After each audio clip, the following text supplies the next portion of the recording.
Hey there, what's up? In this video, I'll give you a quick guide on how you can withdraw from MEXC Global to bank account.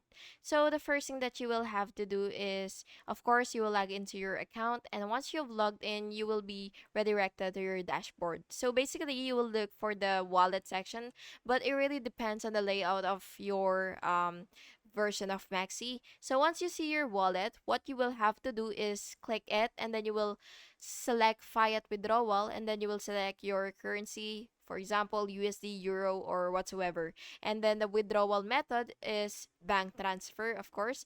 And then after that, you will just have to enter your bank account details, such as your account number, name, bank name, and branch, and so on. And then you will just have to enter the amount and review the fees and complete your 2FA and email verification. And after all that, you will just have to click confirm, and your funds will be sent to your bank. And the processing time may vary depending on the bank. And yeah, that's basically how you do it. And always use your own verified bank account and double check all details before confirming withdrawal. And yeah, I hope you found this video helpful. And if you did, please make sure to like and subscribe for more videos like this. Thank you and have an awesome day.